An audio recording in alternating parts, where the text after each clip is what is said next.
नमस्कार, आप देख रहे हैं देवभूमि समीक्षा और मैं हूं राजेंद्र जोशी। आज हमारे साथ मौजूद हैं the Eklavya IAS academy Dehradun के डायरेक्टर एस रौतेला जी। सबसे पहले जी आपका बहुत बहुत स्वागत है। धन्यवाद। सर, आपसे जानना चाहेंगे कि आपने इस संस्था की स्थापना कब और कैसे की? सबसे पहले तो हम देवभूमि समीक्षा के समस्त जानने वालों को जो है धन्यवाद देते हैं और शुभकामनाएं देते हैं देवभूमि समीक्षा को कि वो तरक्की करे, आगे बढ़े और इस तरह के विषय जो आप उठा रहे हैं उनको और ज़्यादा उठाएं ताकि ज़्यादा से ज़्यादा लोगों को इसका लाभ हो। जी।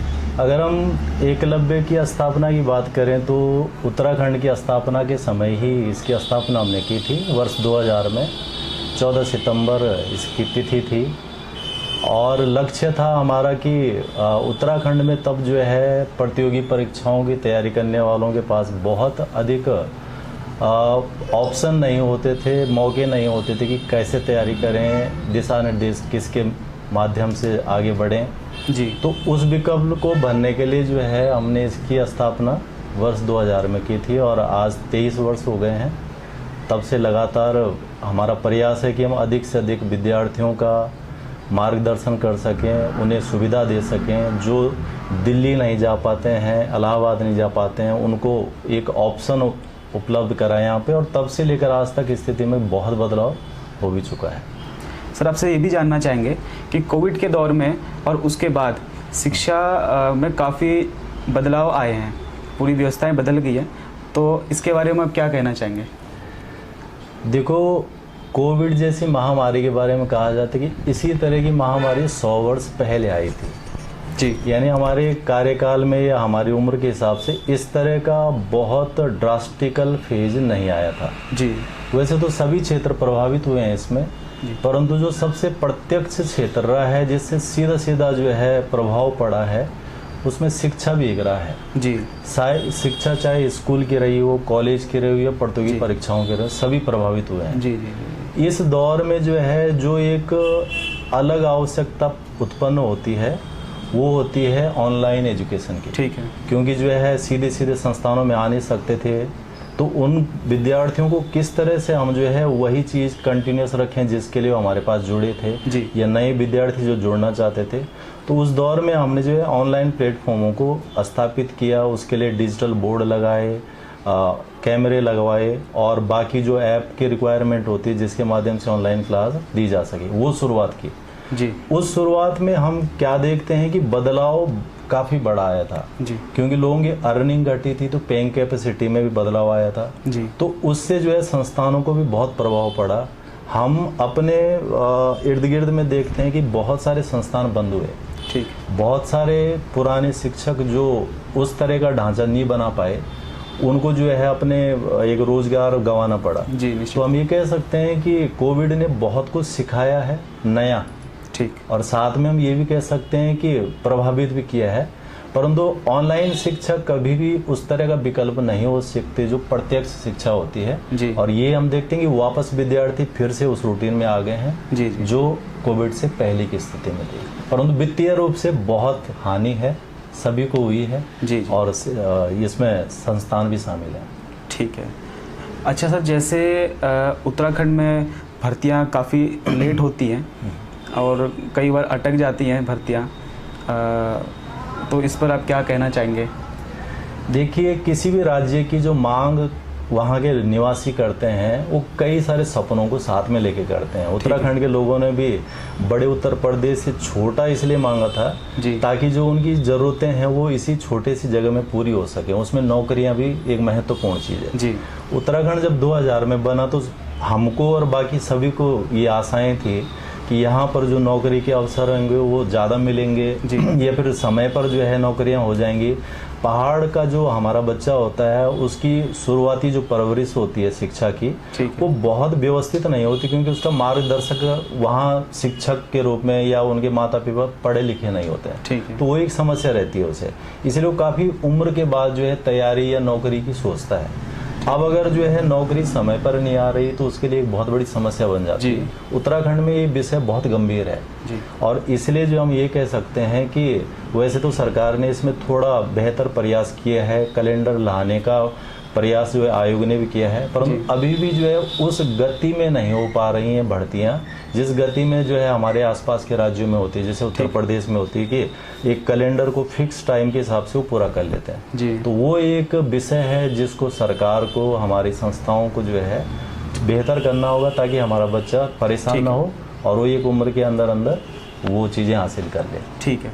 अच्छा सर, जैसे देखते हैं कि देश के बड़े बड़े संस्थान जो हैं आज ऑनलाइन प्लेटफॉर्म पर जुड़े हैं और वहाँ से वो अच्छी शिक्षा और क्वालिटी शिक्षा दे पा रहे हैं स्टूडेंट्स को। तो आप ऑनलाइन प्लेटफॉर्म में क्या तैयारी कर रहे हैं, इस तरह से कुछ बताना चाहिए? ये एक अच्छा प्रश्न है कि ऑनलाइन प्लेटफॉर्म कोविड के बाद से एक उभरता हुआ प्लेटफॉर्म आया था। ठीक है। और इसके कारण कई कंपनियां तक बन गई थी। शिक्षा की एक बहुत आधारभूत और मूल विशेषता है कि इसे कंपनी नहीं चला सकती है, इसे वही चला सकता है जो खुद एजुकेशनिस्ट है जी। जो खुद शिक्षक है, जो शिक्षा के मर्म को जानता है जी। जो उसकी मूलभूत भावनाओं को जानता है। तो ऑनलाइन प्लेटफॉर्म जिनकी भी आप बात कर रहे हैं वो सारे आज कमजोर पड़ चुके हैं ठीक। और वो हम ही जैसे संस्थानों से संपर्क कर रहे हैं कि जो है वो ऑफलाइन मंचों को हमारे साथ जोड़े जी। तो हम ये कह सकते हैं कि ऑनलाइन एक विकल्प है जी। पूरी तरह से जो है एक साधन नहीं हो सकता है ठीक। तो ऑनलाइन के लिए हम लोगों ने भी जो है पूरा ढांचा बनाया, स्टूडियो बनाया है और जो बच्चे पहुंच पाते हैं ऑफलाइन के रूप में वो तो उसी तरह से लेते हैं उसे, परंतु जो नहीं पहुंच पाते हैं उनके लिए एक सुविधा जनरेट हो गई है कि वो दूर दराज में रहकर भी इन चीज़ों को हासिल कर सकते हैं। और वो हमने 2 मोडों पे चला रहे हैं उसे, ऑफलाइन तो चल ही रहा है, ऑनलाइन भी है। अच्छा। परंतु जो प्रभाव सीधे सामने पड़ता है जी। वो ऑनलाइन में नहीं पड़ पाता है जी। तो जो बड़े संस्थान की आप बात कर रहे हैं कि क्वालिटी एजुकेशन है, ये है, वो सभी कुछ है, परंतु जो हमने कहा कि जो गुरुकुल चाहिए होता है शिक्षा और उसके बाद विकास के लिए वो ऑनलाइन नहीं दे पाता है। इसलिए वो बच्चे जो ऑनलाइन ले भी रहे हैं वापस उन्हें फिर कहीं ना कहीं एक सीधा मार्गदर्शन चाहिए होता है और इसलिए ऑफलाइन का विकल्प नहीं बन सकता। ठीक है। अच्छा सर, जैसे भर्तियों के घोटाले उत्तराखंड में देखने को मिलते हैं, तो इस पर आपकी क्या राय, क्या कहना चाहेंगे आप? देखिए, हम उत्तराखंड की स्थापना से बच्चों को तैयारी करा रहे हैं और हमें बच्चों की भावना का पता है कि वो संस्थानों में किस तरह से आते हैं, क्या सोच के आते हैं। और बड़ा वित्तीय कमजोरी है हमारे उत्तराखंड के परिवारों में, तो वो बड़ा सपना लेके आते हैं कि हम तैयारी करेंगे और सफल होंगे और अपने परिवार को, अपने को एक बेहतर जगह पर स्थापित करेंगे। ठीक। तो बीच में जो एक नकारात्मकता फैली वो काफ़ी दुखदायी है हमारे लिए भी। ठीक। हालांकि उस पर जल्दी से ही जो है सरकार ने एक्शन ले लिया, चीज़ें संभल गई, कानून आ गए हैं। अब हम उसका अच्छा परिणाम अपेक्षित करेंगे ठीक है सभी से और बच्चों से कहेंगे वो वापस अपनी ऊर्जा को सकारात्मक दिशा में ले जाएं। नकारात्मक का कभी भी जो है लाभ नहीं होता है। ठीक है, ठीक है। अच्छा सर, नकल विरोधी कानून के बारे में आपका क्या मानना है, क्या कहना चाहेंगे? सरकार ने जो अभी देखिए जिस तरह की स्थिति बीच में बनी थी वो सबके लिए एक पीड़ादायी थी। अगर कोई राज्य का हितधारी है तो निश्चित रूप से कहेगा कि हमारे बच्चों को या काबिल बच्चों को नहीं मिल पाया अवसर और बीच में कुछ ऐसे शरारती लोगों ने जो है माहौल को खराब कर दिया या उस धारा को प्रभावित किया जो होनी चाहिए थी। ठीक। परंतु सरकार नकल का विरोधी कानून लाई है, उसमें प्रावधान कई सारे सख्त भी हैं, 10-10 साल की सजाएं भी हैं। समूह में अगर कोई नकल कराता है तो उसके लिए भी है। उसको इम्प्लीमेंट कितना बेहतर किया जाएगा आने वाले दिनों में वो हमें देखने को मिलेगा और शायद विद्यार्थियों में उससे एक पॉजिटिवनेस बनेगी और जो नकारात्मक थी वो कम हो जाएगी और ये सभी के लिए उपयोगी है। ठीक। हम सब के लिए। ठीक। सर, जैसे कि आपने बताया कि आप IAS और PCS की तैयारी यहाँ पे करवाते हैं संस्थान में, तो इस पर आप जैसे हमारे छात्र हैं उनके अभिभावकों को या उनके गार्जियंस को क्या संदेश देना चाहेंगे? देखिए, जीवन एक ही होता है, उस जीवन में बेहतरी की सभी के लिए बराबर संभावना है। ठीक है। सबसे बड़ी बात इन परीक्षाओं में ये होती कि कौन उतना बड़ा धैर्य लेकर के, समर्पण लेकर के, विश्वास लेके और सपना लेके आता है। ठीक है। तो हमारा हर पेरेंट्स के लिए ये कहना है कि प्रत्येक पेरेंट्स को अपने बच्चों को एक पूर्ण अवसर देना चाहिए जी। अगर वो बड़ा सपना देखता है तो उसका साथ देना चाहिए, उसका समर्थन करना चाहिए। और हमने इस प्रकार के उदाहरण भी देखे हैं कि बच्चों ने बहुत सामान्य स्थितियों से शुरुआत किया और बहुत अच्छे पदों पर IAS और PCS जैसी परीक्षाओं को पास भी किया है। तो हम ये कहते हैं कि सभी के पास बराबर अवसर है। हाँ, उसमें लगन लगती है, मेहनत लगती है और अच्छा मार्गदर्शन चाहिए होता है। और अगर वो सारा एक मिश्रण मिल जाए तो सफलता मिलने में जो है बहुत समय नहीं लगता। सर, आपके संस्थान से द एकलव्य IAS अकेडमी से अभी तक कितने जो विद्यार्थी हैं, छात्र हैं, उनका सिविल सेवाओं में या उसके अतिरिक्त जो सेवाएं होती हैं उन पे सिलेक्शन हो चुका है या चयन हो चुका है? एकलव्य को लगभग 22 वर्ष पूरे होके 23वें वर्ष चल रहा है जी। और इस पूरे फेज में हमने हजारों बच्चों का मार्गदर्शन किया होगा।